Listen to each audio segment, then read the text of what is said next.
We'll call this public hearing of the Yume Union High School District Number 70 Governing Board to order. If you'll all rise for the Pledge of Allegiance, followed by a moment of silence. Ms. Mellon, would you lead us? Pledge allegiance to the flag of the United States of America and to the republic for which it stands, one nation, under God, indivisible, with liberty and justice for all.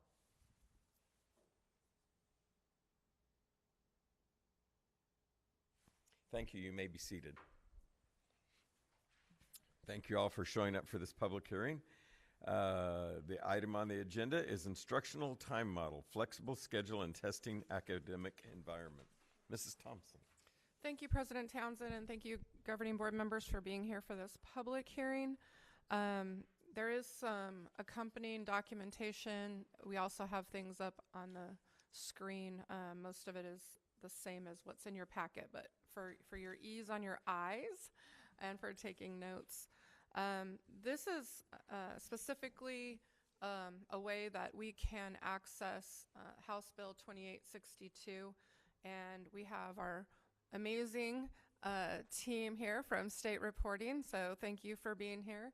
And Mr. Brienza is, he's up, and he's gonna take the lead on this. So, Mr. Brienza, it's all yours. Thank you. I appreciate that. House Bill 2862 was passed in the last legislative session, and it's going to provide us an opportunity to look at doing things a little bit differently, but get funded as well and take advantage of that. But before we get started, I want to call up to the podium two experts in the area of state reporting. I want to couch it that way. Because there's a lot of unknowns with 2862 because ADE has said they'll be silent on a lot of things, which I guess gives us flexibility or gives us the opportunity to make sure we submit things and then be told, yes, that's okay or not. But I'd like to introduce our state reporting team.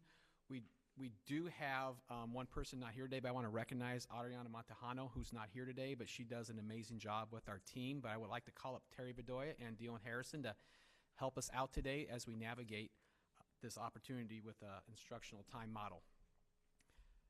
And I told them I was not going to surprise them by asking them, it's all you, take over. So they will be having a couple slides possibly, but they're there to help with questions and give feedback. So at any point you have questions, please stop us, raise your hand. We'll be more than happy to accommodate that. We do have 2 public hearings regarding this. So if there's some things that we just don't know the answer to, because we have to go back and research, we can address those next in March in our next board meeting. Prior to our board meeting, we'll have a special meeting again. So there might be some, that's a good question. We'll go back and research it, but it's just that it's so new, we want to give you accurate information. So the, I got to navigate the glasses and not wearing glasses, I apologize. This House Bill 2862, there's a lot of materials in your packet. The PowerPoint we'll be going through, but there's some supplementals that I'll be showing you throughout the way. But this allows us, our LEAs, which is Yume Union High School Districts and LEA, it allows us flexibility on how we count instructional time. I will have our state reporting team talk about how we do it currently and how this will help us in the future. With ITMs, and that's what I'll call the instructional time model probably for the rest of the meeting, just because it's easier to say, we're going to be able to give alternatives to how we currently count and are funded for the students. Currently right now, if a student's not in school, or we have to cancel school for various reasons, could be because of air conditioning, like that happened on one of our campuses to start the year off with, we might have to make up that day if we don't have enough minutes in the school year. But with the instructional time model, we could actually have the students attend at home, take attendance, and we would not have to make up a day, and we get funded for that day of school. So it has some real positives for us. But we do need, there's some caveats. We have to have 2 public meetings and then make a recommendation to the governing board to either approve or not approve an instructional time model for our district. I want to talk about, and this is where I turn over to Terry and Dion, how we currently calculate instructional time on our campuses, because there's a threshold of 3 things that have to happen. So statute requires us to, as Mr. Brienza stated, meet 3 different thresholds. Each student must be enrolled at least in 4 periods or subjects. Each of those subjects must meet the 123 hours per year.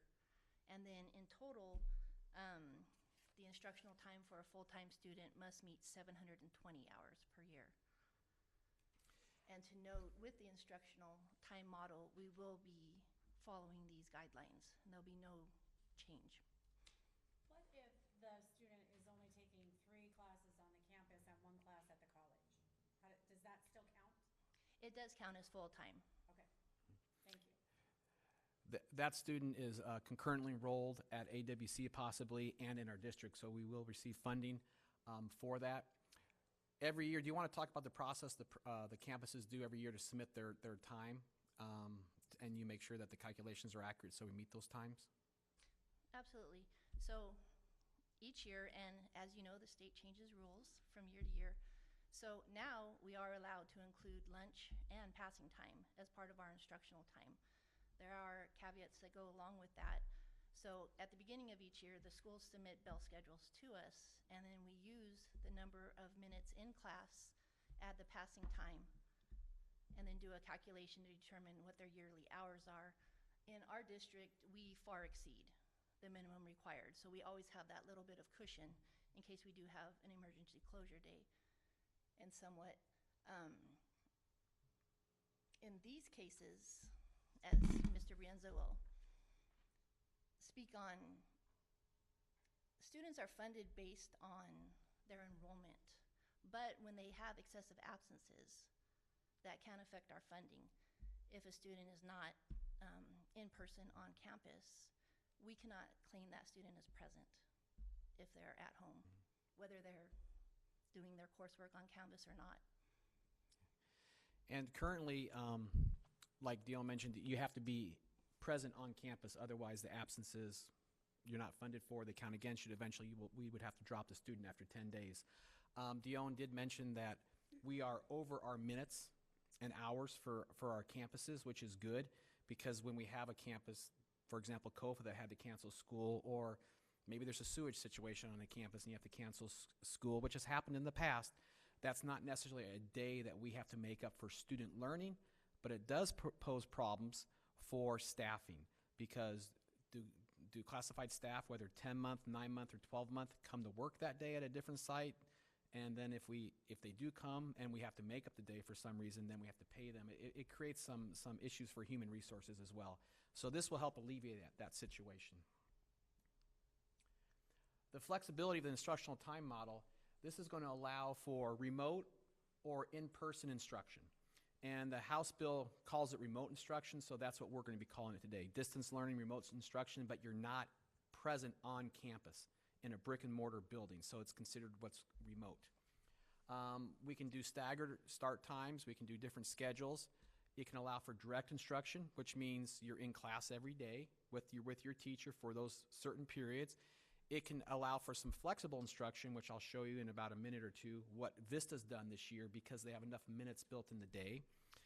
You can do some project-based where maybe you're not in your assigned class for biology. Maybe you're working with some teachers outside of that biology class for 2 or 3 hours. But if you mark yourself present and attend to your Canvas work, we can count you being present there that day. You can even be doing some mastery project. It could be an internship off campus. But if you go and attend to your work in Canvas that day and mark yourself present with the attendance button in Canvas, and the teachers go back and record you as present or absent, we can account you for being there that day, or absent. The teachers still need to mark you present and absent if you're attending it to remotely versus if you're actually in person. In your packet, I want to show you, and I know we have several papers in there. It's on the left-hand side. It's a bell schedule from Vista, has a little logo on there. And they have some dates on there. They're okay minute-wise throughout the year, so they've done a flexible bell schedule, and I was actually able to be on Vista's campus for one of the days. And the students would attend their first 3 periods, but their or first 4 periods, but their flex period at the end of the day is for 101 minutes, where they're choosing what teacher they want to go to and work on whatever project that they have to work on. And there's a whole lot of work that goes on the back end of that to make sure that this can happen. And I have a couple examples in your packet. They look like drop downs of how a student would actually do that. There's a step 1, step 2, step 3, step 4.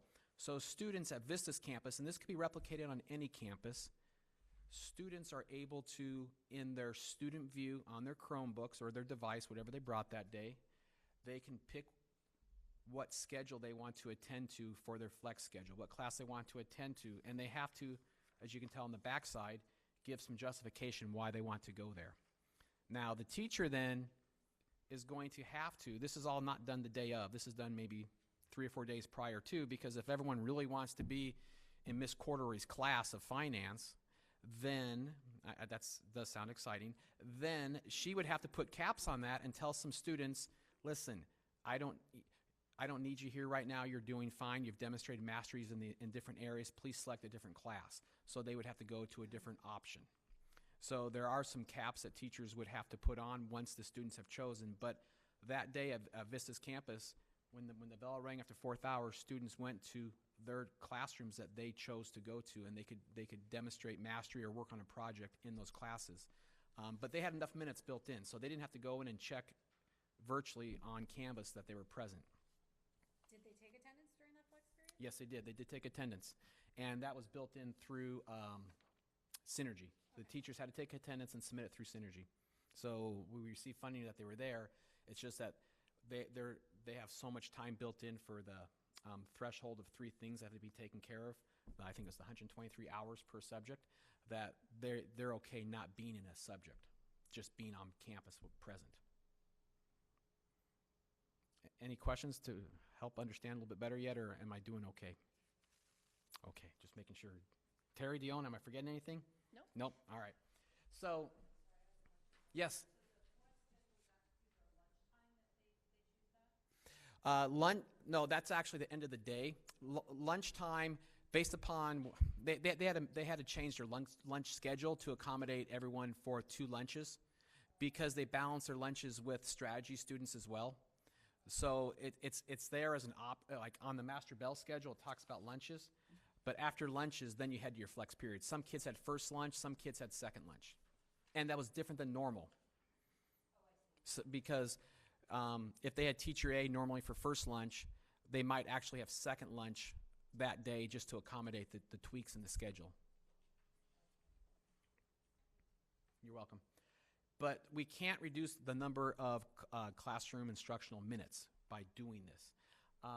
The 3 thresholds have to be met, but one of the important bullets for this year only, in 21-22, 50% of the total instructional time has to be in person. This is not a substitute for coming to school. If the model we have of brick and mortar, coming to school in person is not working, then we have Yoda, for example. That's our virtual learning. Next year, the House bill calls for 60% of the time being in person on campus, and 40% could be instructional time model flexed outside of school. Does that make sense? So this year it's 50%. Next year it raises up to 60% has to be on site in the classroom. So attendance coding is probably the most important thing that we have to do to stay true and not in trouble with auditors. So for synergy coding, there's going to be a process developed about the learning modality that is selected by the district and the campus for in-person and remote learning. There's actually a form, once the governing board takes action, and if it is approved, then we as a district have to fill out a form that's submitted to ADE on the different learning modalities that we might choose for this instructional time model for the rest of the school year. And the correct reporting from the state is something that the state reporting team will take care of, and they will actually have to go in and fix codes if there's mistakes made. And does that happen ever? Yeah. Every once in a while. Yeah, every once in a while, on a daily basis with with over nearly 600 teachers, substitutes coming in, teachers covering classes, administrators covering classes, attendance has to be fixed the next day or the day after, and our state reporting team does a wonderful job making sure that we run internal audits, that we're in compliance with what's reported to the state. And I can say safely that we do a very nice job with it. Thank you, ladies. One area that we see ourselves using this is an ACT testing day, and I have a schedule in your packet, and it says ACT test schedule on it. Here's an example of how this would work. To have an optimum testing environment, we would want to have only juniors come to school on March 1st for the ACT test. This is the actual test. It's not a practice test. This is the test that we have chose as a district to measure our students. And it's given to all juniors, and we've done this for years. In the years past, we'd have the juniors come for the first part of the day. We would have 3 or 4 teachers per classroom, because it takes 3 or 4 teachers just to give an optimum testing environment. And that's ACT standards. That's not something we make up. There's 20, 25 students in the classroom. You have a check-in monitor. You have someone else administering the test, another person monitoring the students. It takes about 3 teachers per test room. And we would have all the other freshmen, sophomores, and seniors come in around 12 o'clock. That would create some interesting dynamics if students came early, and what do you do with them for an hour while everyone else is testing, and then the learning environment in the afternoon would be basically lunch and then an hour and a half, and then they would head home for the day. With the instructional time model, those freshmen, sophomores, and seniors, they would have assignments in Synergy and projects in Synergy that they're working, in Canvas that they're working on, and we've proven that we can work through Canvas very proficiently and effectively the last year and a half, 2 years. So our teachers would have work, assignments, projects, whatever they're working on, whatever the teachers design. The students would then mark themselves present in each period via Canvas, and the teachers, after they administer the ACT, they have to go back, look in Canvas, interact with students, answer emails, and then take attendance to make sure that we mark students present or absent for that day. That allows for us to have an optimum testing environment, but it also allows us to capture all those students for that day, and they are learning outside of school, and we can also focus on the students and ACT testing that day. Any questions thus far? Okay. It's good or bad, but we actually have some testing days throughout the year coming up. We do give the Aspire test, which is a freshman level ACT test that gives us good data as well. That might be another opportunity to do this as well. So there's a couple opportunities to use this throughout the upcoming months and still capture full-time attendance for our students. I have a question. Yes. Have you found that when students are self-reporting their presence in Canvas, that they're actually doing it for all of their classes? Or are they doing it for 1 hour that they're really spending a lot of their work in and forgetting to do it for everybody else? Do you even have that? Do you have that information, or I don't? We don't. We only see the end product Yeah. Okay. of what the teachers submit, so we're not sure. What do you think? I don't know. I can speak from my parent perspective. My son stayed home the other day, and at 7 o'clock in the morning, he was on Canvas, and school started at 7:45, and I popped in and said, "What are you doing?" He's like, "Well, I'm on Canvas. I'm doing my work." So some kids are motivated maybe to get to work early on it. Some kids might not do the work until the afternoon.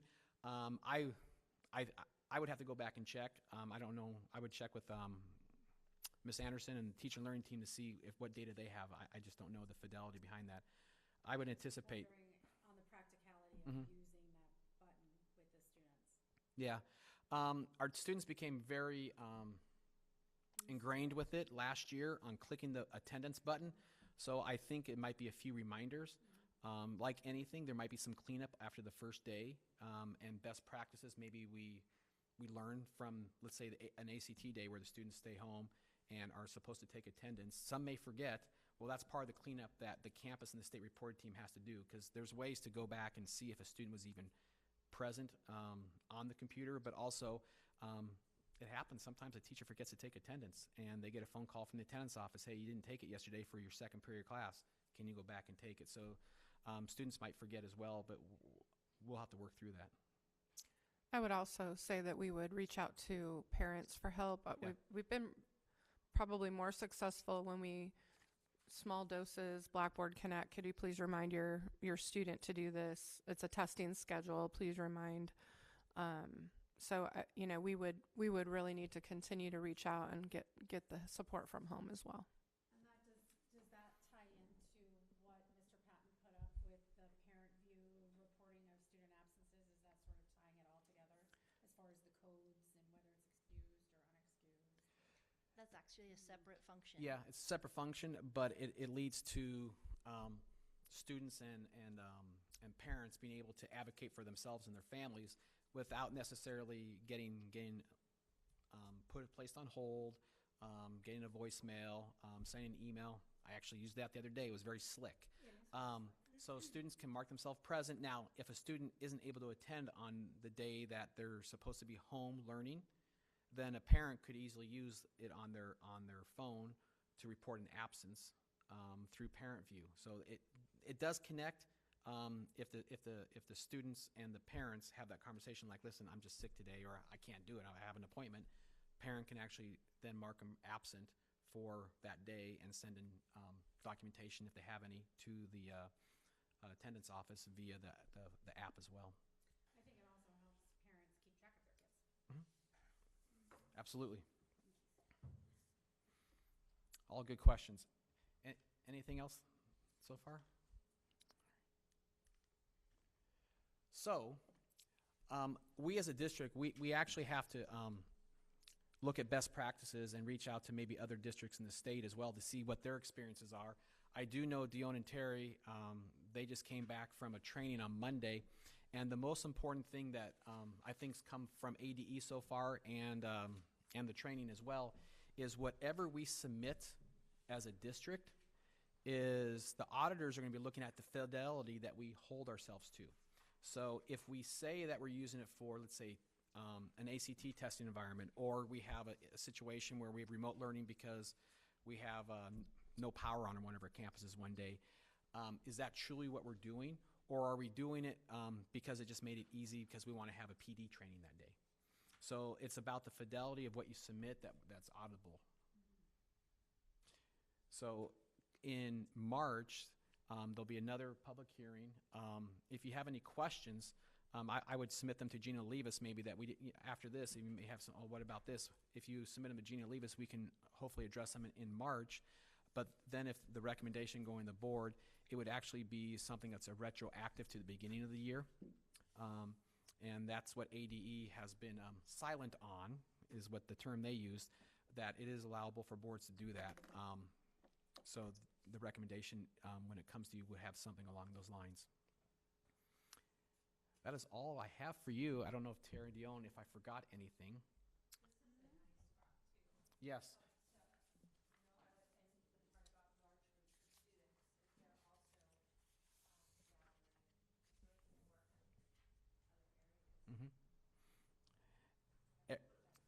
Yeah, the 5 square messaging that Eric Patton and Eric Brooks and the teach and learn team came up with is extremely helpful, and at the same time, it could be for any testing environment or it could be for many different things, but as board members, you may have some community members ask about why is it important about the ACT and to have a very structured environment on the day of the ACT test, and why is my child staying home that day to learn? This is something that we can go back to. Any other questions? Thank you very much. Thank you, ladies. Thank you, Mr. Brienza. Is there a motion to adjourn the public hearing?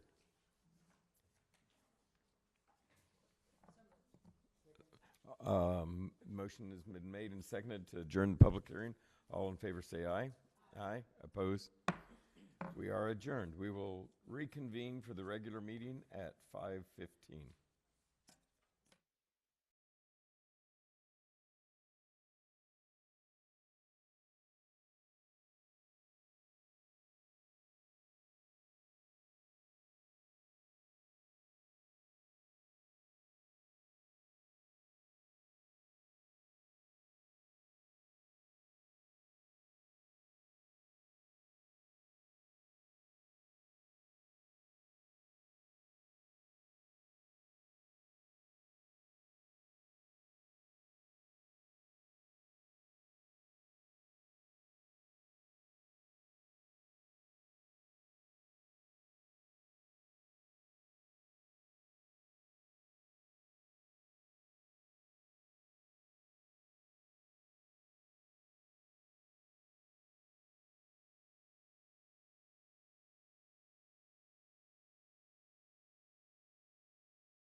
We'll call this regular meeting of the Yume Union High School District Number 70 to order. We will dispense with the Pledge of Allegiance since we did that at our public hearing. So first order of business is board member reports. Board members may have a discussion about conferences, visitations, legislation, special recognition, donations, etc. Does any board member have anything they'd like to present? Just to say thank you from the bottom of our hearts for always doing what you do. Student, staff alike, thank you so much. Okay. With that, yes. I just want to thank Ms. Thompson for taking her time to go to that meeting with the chairwoman. I really appreciate what she did, and it was a very positive thing to do, so thank you. It was. Thank you for prompting it. It was wonderful. Any others? Thank you very much. Moving on, superintendent's report. Mrs. Thompson. Thank you, President Townsend, governing board members. This is the best part every month of our meeting is our student council reports. First on our agenda is Kofa High School, and I think we might recognize this guy. We know it. We love having you. Good to see you, Isaac. Well, good evening, board members, superintendent, assistant superintendent, and members of the public. My name is Isaac Navarrete, and I'm the student body president at Kofa High School. First off, I did want to say Happy New Year. It's great to be here and present to you guys. In late December, Kofa Performing Dance hosted its first dance showcase since January 2020. Additionally, the Kofa Band, Orchestra, and Choir hosted their winter concerts. Over 200 students attended Kofa Student Council's first winter semi-formal dance. The Rios Gym was adorned with Hollywood-themed decorations, and it was overall a great success. Student Council has also hosted lunch activities throughout December and January to celebrate the holidays and raise school spirit. Kofa MCJROTC and band both participated in the Dorothy Young Memorial Electrical Light Parade. MCJROTC recently placed second in a rifle competition in January, along with cadets like Vicente Kraft placing second individually. Last month, Kofa Athletics honored outstanding alumni with our 2021 to 2022 Hall of Fame. Over 15 inductees were recognized at the Kofa girls basketball game that Friday and at the Hall of Fame ceremony the following day. Kofa Choir performed at the ceremony, and inductees were greeted by current student athletes. Their plaques can now be viewed inside the Rios Gym. As winter sports come to an end, we want to recognize their hard work. Kofa boys and girls soccer have their play-in games going on right now in Phoenix. Kofa Wrestling recently hosted and won the city championships. Our girl wrestlers brought 2 section championships back to Kofa, and we wish them luck as they head to state next weekend. As always, we'd like to thank you guys for having us, and once a king, always a king.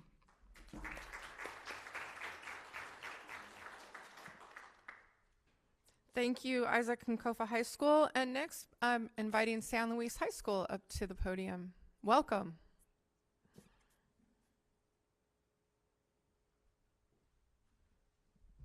Hi, good afternoon, everybody. My name is Paula Rubalcaba, and today I'm going to be telling you a little bit about what is going on at San Luis High School.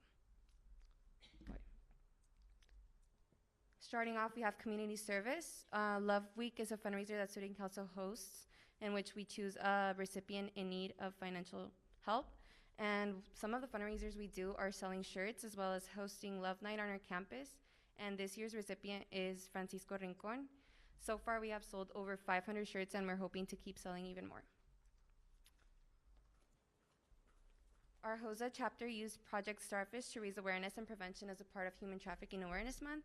And our HOSA members provided our students, staff, and community members informational posts via social media. It's really important for students to know about these issues and to get the word out there. Now moving on to student outstanding achievements. As many of you may know, San Luis High School has a very strong CTE program. We received our number for AWC enrollment for CTE, and we had more than 627 students. February is CTE month celebration, and our CTE leaders will be presenting. FBLA members from business management and film and TV competed virtually. 24 members represented San Luis High School. 30 HOSA members from mental and social health services, sports medicine, and nursing traveled to GCU campus, and many of the people that went told me that it was a really, really fun experience. We had the Freedom Festival that took place in December to honor our veterans. The CTE Expo for incoming 8th graders and current 9th graders. And peer-to-peer tutoring. FBLA students volunteer to tutor students to help them raise their grade in December. Moving on to staff and school recognitions, we have Alexia Sanchez. She was the first teacher of the year of all of the new teachers at San Luis High School. The teachers of the year were Mrs. Grubbs and Mrs. Elias. For sports, the athletes of the month were Yalet Contreras for girls basketball and Jesus Torres for boys soccer. For January, we had Fernanda Aranda for girls basketball and Misael Mesa for boys soccer. Our boys soccer team finished the regular season undefeated for the second year in a row, and right now they're currently ranked number 2. For November, the students of the month for girls was Valeria Valverde, and for boys, Cristian Ley Alvarez. For December, we had Rael Pineda for girls and Ian Pineda for boys. And last but not least, for academic distinction, 185 students made the A team from first semester of the 2021-2022 school year, and we're going to be hosting a ceremony in their honor on February 17th. Thank you so much for your time.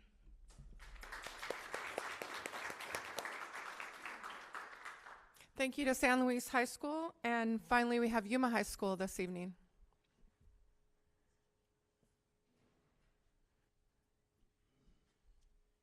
Hello, my name is Michaela Fidzikowski. I'm a junior at Yume High School, and I'm going to be telling you what has been happening on. So, okay. So, table of contents, I'm going to start off with all-around campus events, outstanding achievements, campus recognition, and then upcoming events we are all going to invite you guys to. Okay, so first, the YHS FFA members placed well in career development event competition.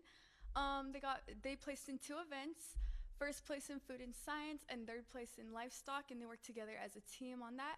We'd like to recognize Trinae Winton, Ruben Herrera, Travis Barnett, and Ashley Vega. Jaylene and Brenda also placed as well. They got 3rd place in food and science.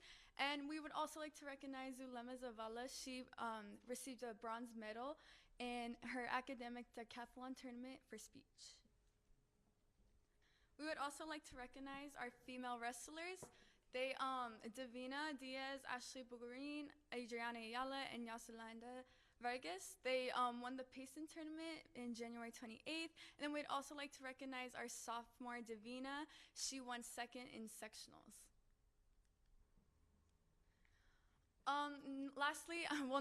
But our teachers of the year, Alyssa Lopez for dance and Christine Polinski, special education.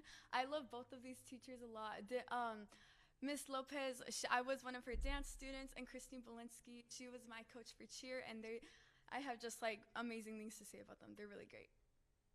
And then upcoming events, Yume High is having an inclusion week. It's basically like a week that we want all criminals to feel like they're mattered. We want like everybody to get involved in a spirit week.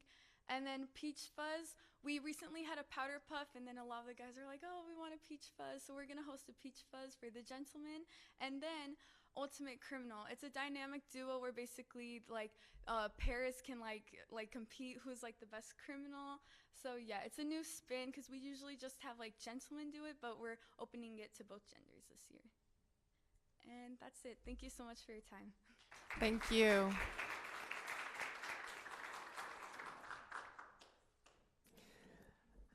Thanks to Mr. Patton for reaching out. We're going to be starting a radio feature, and I think it's appropriate time to just talk about that for a second because one of my favorite taglines is kids these days. And I say that because kids these days are amazing, and we get to see that every month. And I don't really know everywhere else in the world, but I know in Yume County, kids these days are pretty spectacular. And if you notice, every single campus, always, and even throughout the pandemic, they continue to focus on community, and they continue to focus on making their campus culture a positive place. So we have young leaders in the house tonight that demonstrate that, and again, kids these days, they give me hope.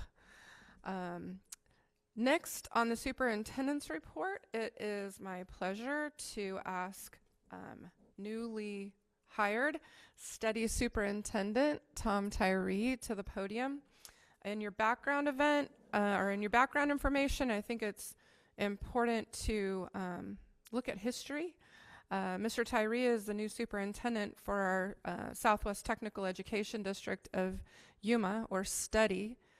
This is actually a voter-approved district specifically for career and technical education. I'm especially proud because two of our board members were a part of that. Specifically, Mr. Townsend was on the steering committee, so he remembers a lot of that historical fact. This was voter approved. It is its own district.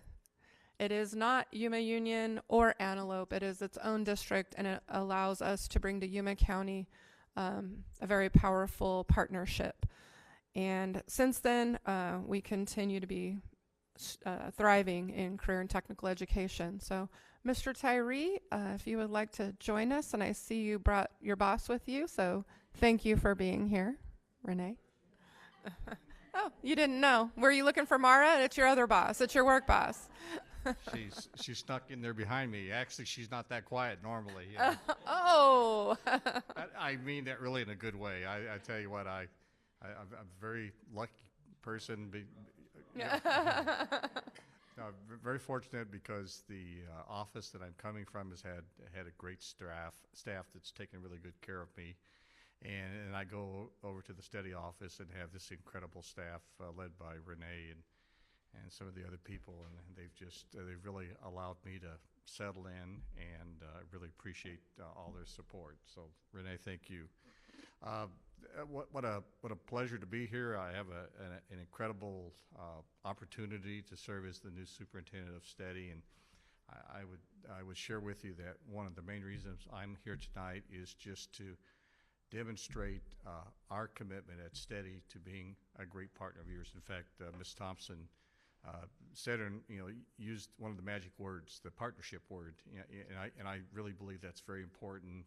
And we first of all, and I personally believe that career and technical education is really important for the success and the education of our students. And I'm just thrilled that I have a chance to get to be a part of something now that as Ms. Thompson alluded to, I had a chance to be there at the beginning, and a lot of us went around and did a lot of work to convince the voters in Yume County that it was something they should support.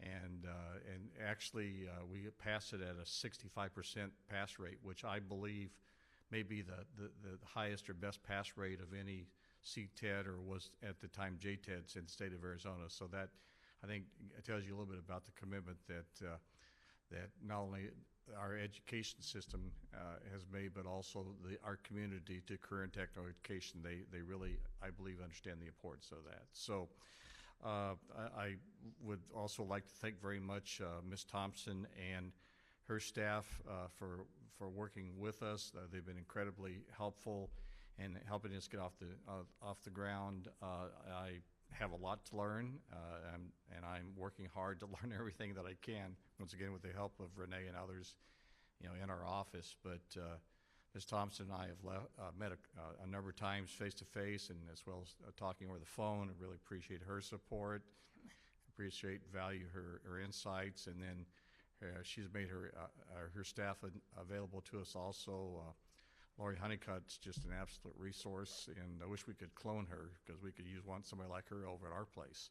But she has been really helpful in working with our staff, and as we tried to do a bit of a reset and try to improve on the relationship that we have between the Yume Union High School District and Steady. So with that, thank you as board members for all the work you've done. Once again, Ms. Thompson and her staff, and the idea of being here tonight is to affirm our commitment with being, to be here with you, and it will not be the last time you see me. All right, thank you very much.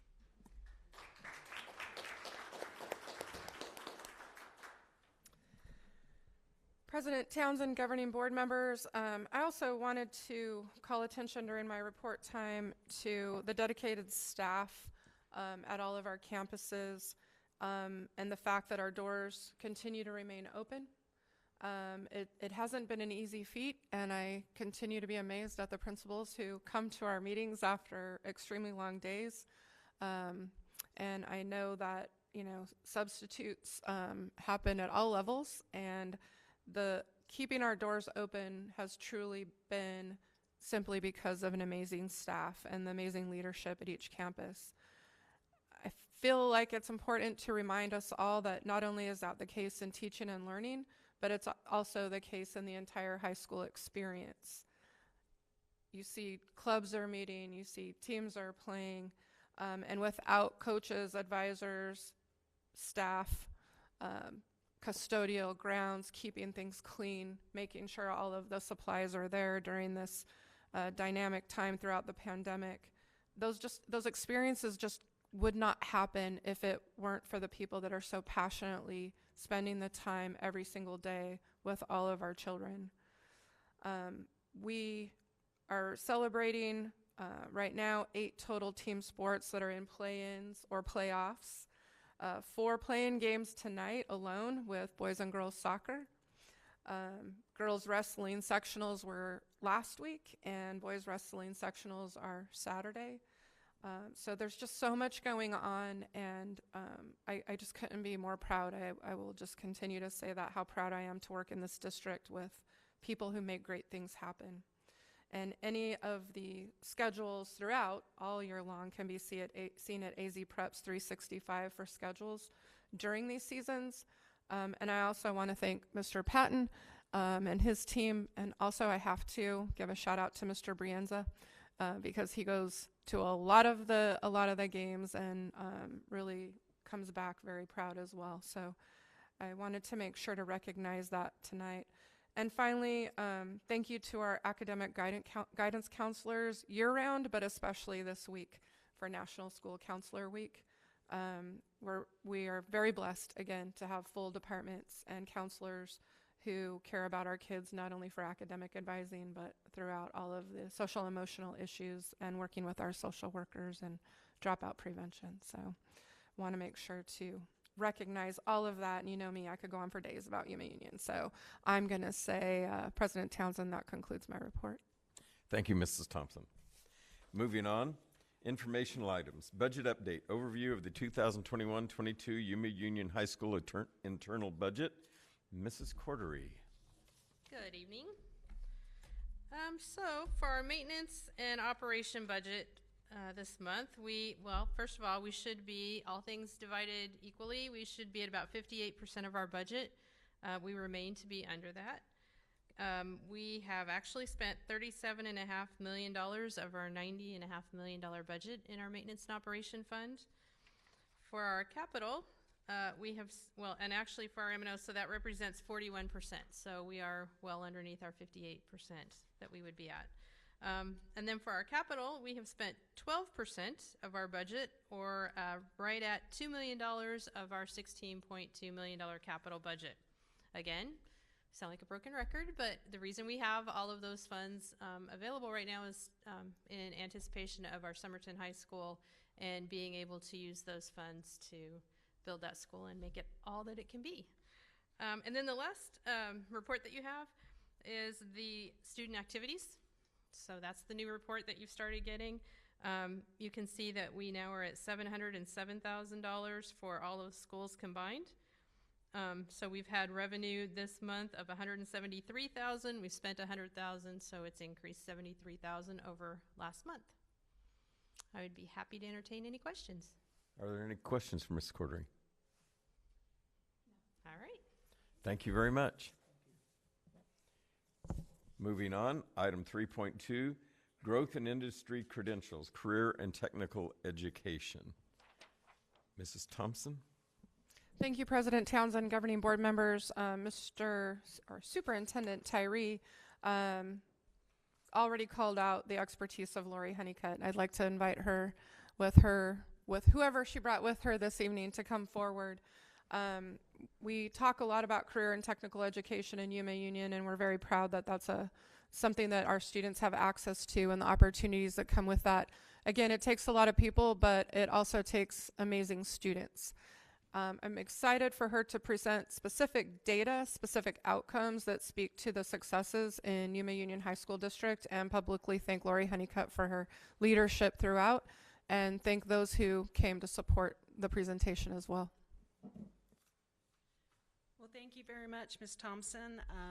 President Townsend and board members, thank you very much for this time. I have a group behind me here, but I wanted to explain a little bit about why we started looking at industry credentials in career and technical education.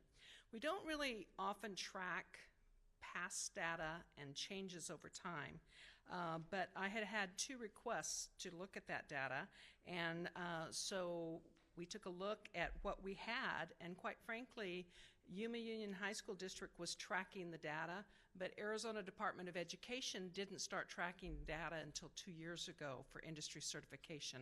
So it's rather new information. So we had to go back to my own personal records, but we were able to find that we were doing and offering industry credentials in fiscal year 15. But it's a little bit different percentage. So for the graduating class of 2021, 90% of CTE students left high school with at least one industry credential, compared to a state average of 88%. As a result of COVID and the school closures, we were actually slightly down from the previous year by 8.3%. We had previously been holding steady at 98.3%. The good news is that our schools and our teachers and students have been incredibly busy this school year, and now 100% of our CTE programs are offering an industry-recognized credential, and we expect the graduating class of 2022 to surpass all previous years' data. Mr. Norm Champagne was the CTE instructional leader at Kofa High School in fiscal year 15, and he would like to tell you how industry certification has changed in the past 7 years. Mr. Champagne has brought 2 students with him from Gila Ridge High School. These students would like to tell you the value of earning an industry-recognized credential while they are in high school. Mr. Champagne. Good evening, Governing Board, Ms. Thompson. In 2015, we started chasing credentials, and generally they were stackable credentials. We want, and these credentials that we're chasing are industry recognized, that students can go out into industry with and get their foot in the door and then build upon those. In 2015, at Kofa High School, for the entire district, I believe, we had 40 credentials that students earned out of the entire district. Some of those were ASE, Automotive Service Excellence credentials, and an ASE credential. We had to pay for those credentialing out of student fees that year. We also had some of those 40 were CNA students, and the CNA students had to purchase their own credentials. They paid for their own as they went into the class. Fast forward to 2021, with the help of Steady and the staff and the district, we now have this year an increase of 1,360% increase in credentials. Again, stackable credentials recognized by the state of Arizona, recognized by industry, that's moving our students forward into the workplace. We brought 2 students today to tell you their story. We'll start with Clarissa.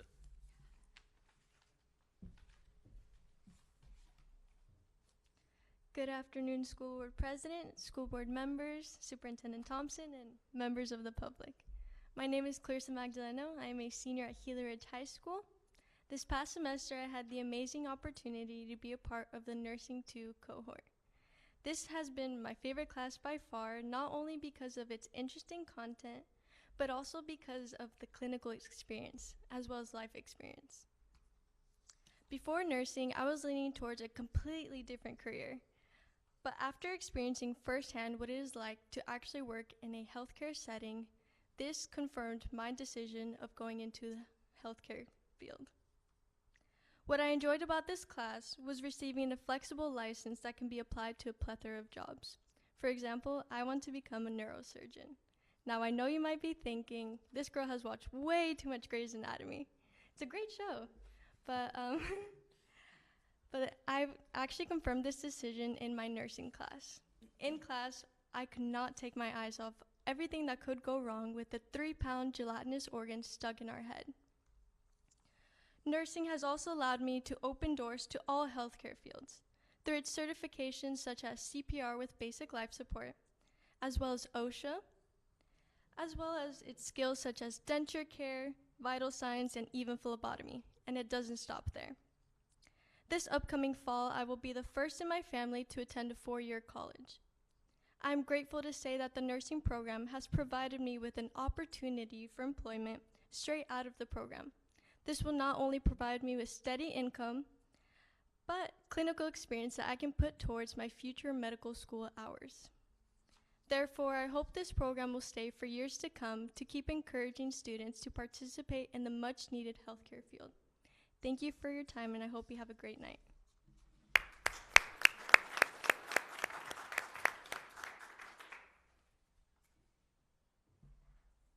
Good evening.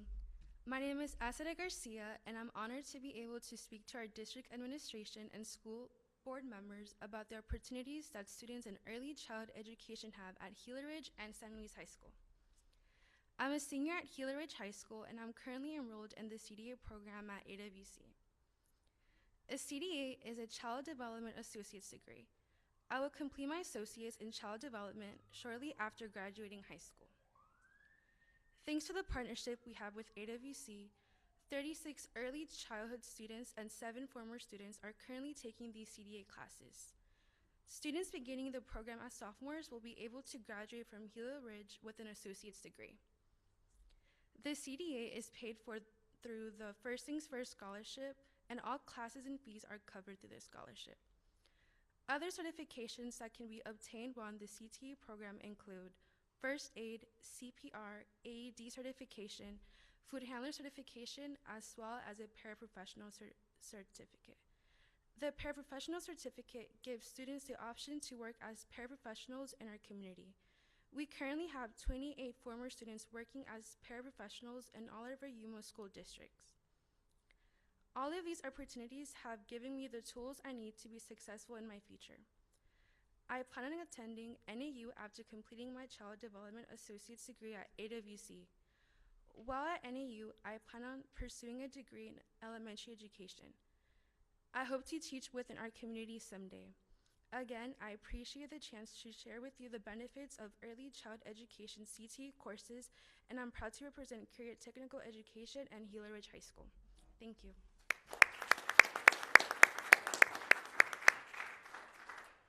We hope that this shows the quality of the students coming out of the programs, the opportunities they have, the opportunities the students are taking advantage of, and we thank you for your support.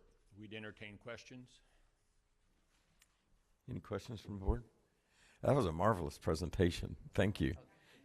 Ms. Kravitz? Thank you. It was wonderful.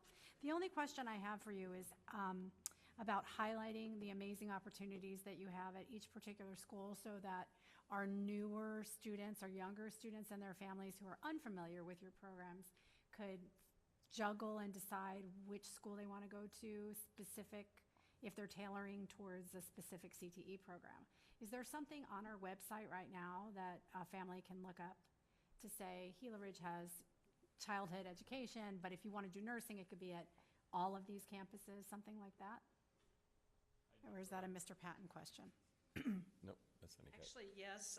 The 8th graders that are incoming, we recently had presentations with all of them, and I think both of you spoke, did you not? To the incoming 8th graders, letting them know the opportunities, not just for industry certification, but also dual credit. And that happened on all the campuses, so that way they were made aware of CTE and the benefits of taking a CTE course prior to registering. So we hope that was helpful, but we also have strong support from our CTE counselors and counseling teams, as well as administration to help guide students in whatever career path they're interested in. Thank you very much. Any other questions? Very good. Thank you very much. That was very nice. President Townsend, I don't have questions, but I just want to take a little trip. Memories. So first of all, you can never say no to Norm. And both Why would Norm, you? Right, and both Norm and Lori were part of the Kofa High School staff when we were told that we would not be able to have nursing. Nobody thought that we would be able to get the State Board of Nursing approval. So that's another way to make sure that it happens, is somebody to tell us we can't. But I really don't think enough can be said about the grassroots leadership of Lori and Norm and the CTE teachers throughout the district that have been here for the years that they have, and truly have grown programs for our students. So I want to thank you personally, not only for making me better, but for making our district better. Thank you. Thank you. Okay, moving on. Next item is the call to the public. Any person wishing to speak may present the information at this time only. All presentations are limited to a maximum of 3 minutes and a maximum of 15 minutes on each subject. Before you begin to speak, please identify yourself by clearly stating for the record your name. Comments by members of the governing board in response to any public comment will be limited to asking staff to review the matter or requesting rescheduling of the matter for further consideration at a later date. I didn't get any slips. Is there anybody that wants to address the board? Okay, I see none, so we'll move on. Consent items. These are adoption of items of routine nature and those that normally do not require deliberations on the part of the governing board. A board member may pull items which will be discussed and voted on separately. Does any board member have any items that need to be pulled? Is there a motion to accept the consent items? I'll make a motion to approve the minutes as stated. I mean, the consent agenda, items in the agenda. Motion has been made by Mr. Gonzalez and seconded by Ms. Mellon to approve the consent items as presented. Is there any discussion or questions? Hearing none, all in favor say aye. Aye. Opposed? Motion carries unanimously. Action items. Item 6.1, consideration to accept donations. I will read the list. It's not as lengthy as last month. So, to Cibola High School, College Knowing and Growing donated $2,250 to Cibola High School. The donation will be used to purchase feather flags and a media backdrop for college signings. To Gila Ridge High School, Miss Michelle Orozco and Miss Destiny Dilworth donated $75 worth of Starbucks gift cards to Gila Ridge High School class of 2025. This donation will be used as prizes for the winners of the Hawks Got Talent show. The following individuals donated prepackaged food items to the Gila Ridge High School class of 2025 for resale at the Hawks Got Talent show. Miss Lacey Haxton, Miss Maria Frost, Miss Faith Voorhees, Miss Catherine Coronado Verdugo, Miss Destiny Dilworth. To Kofa High School, the Thunderbirds Foundation donated $1,000 to Kofa High School boys golf team. This donation will be used for the team's expenses, including green fees, uniforms, equipment, food, and beverages. Mr. Jose Moreno donated $550 to the Kofa High School boys wrestling team. This donation will be used to pay for rental vans to take the team to a tournament. To San Luis High School, Mr. Agustin Tunbaga Jr. of Border Gym donated 73 practice shirts to San Luis High School's girls and boys soccer programs. The donation has an estimated value of $300. To Yume High School, Donors Choose donated books to Yume High School Library as part of the dual literacy supporting our Spanish-speaking and reading students project. The total value of this donation is $1,494.07. Sunland Chemical donated $250 to the Yume High School FFA chapter. This donation will be used for their annual barbecue. It is recommended that the governing board accept the above listed donations, and I guess I must recuse myself from this vote. So, is there a motion? I move that we accept the red listed donations with gratitude and thanks, and even though it wasn't as long as last month, it was still 2 pages, so thank you. Motion has been made by Ms. Kravitz and seconded by Mr. Lotta to approve the donations as read. All in favor say aye. Aye. Opposed? Motion carries 4-0-1 abstaining. Item 6.2, consideration to approve the addendum to existing intergovernmental agreement with the City of Yuma for school resource officers. It is recommended that the governing board approve the addendum to the existing intergovernmental agreement between Yuma Union High School District Number 70 and the City of Yuma for the school resource officers. The contract was in your packet. Ms. Thompson, Mr. Brenza, do you want to add anything? I just want to say how thankful I am that they're willing to work the extra hours considering their duties. So we're very thankful to our SROs. Is there a motion? So move, Mr. President.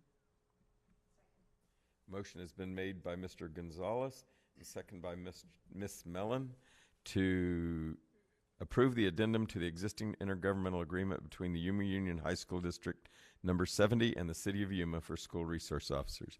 Any questions or discussion? All in favor say aye. Aye. Opposed? Motion carries unanimously.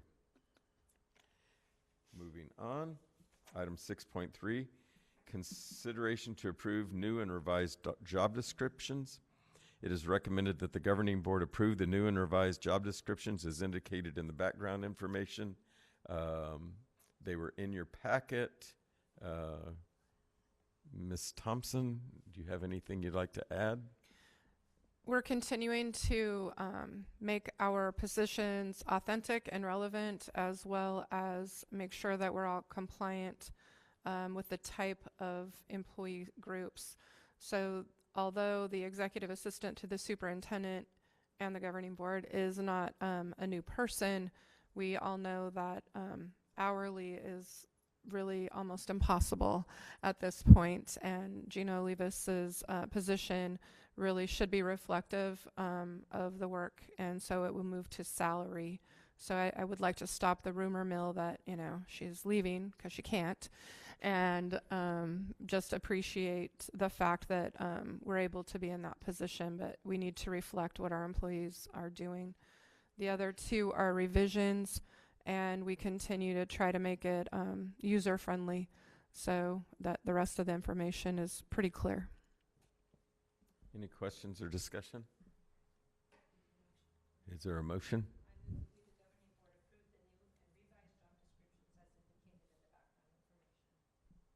Second that. Motion made by Ms. Mellon, second by Mr. Gonzalez to approve the new and revised job descriptions as indicated in the background information. Are there any questions or discussion? I have one thing I wanted Ms. to Kravitz? say, which is just that in today's times with all the negatives, it's really nice that our living document focuses on positives, and so I'm grateful for the people that fulfill those jobs. Thank you. Anything else? Hearing none, we'll proceed to vote. All in favor say aye. Aye. Aye. Opposed? Motion carries unanimously. Item 6.4, consideration to approve the revised compensation 2021-2022 packet. It is recommended that the governing board approve the revised compensation packet for the 2021-22 fiscal year. Is there a motion? I move that we, the governing board, approve the revised compensation packet for 21 to 22 fiscal year. Motion made by Ms. Kravitz, seconded by Ms. Mellon to approve the revised compensation packet for the 2021-22 fiscal year. Ms. Thompson, anything you'd like to add?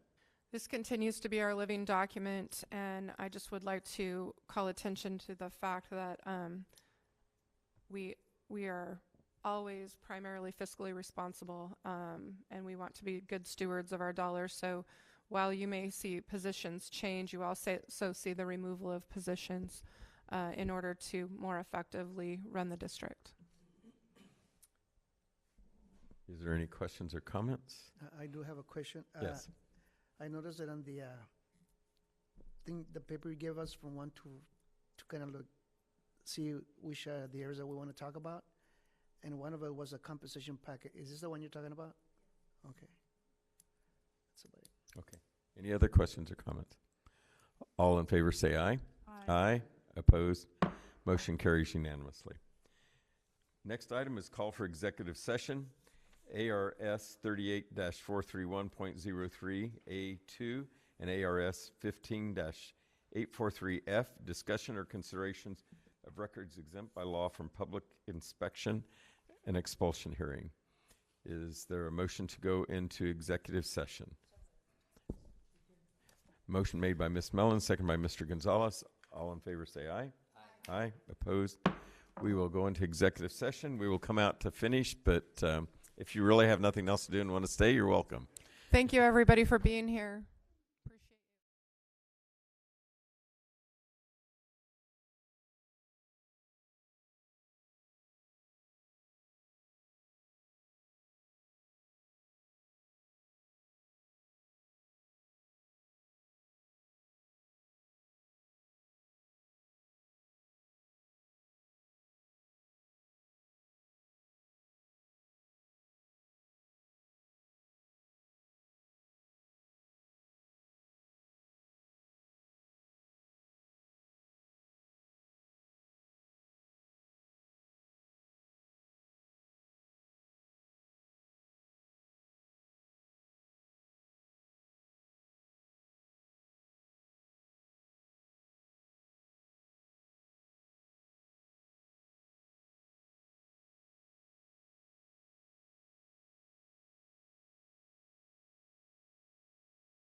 We are back in open session.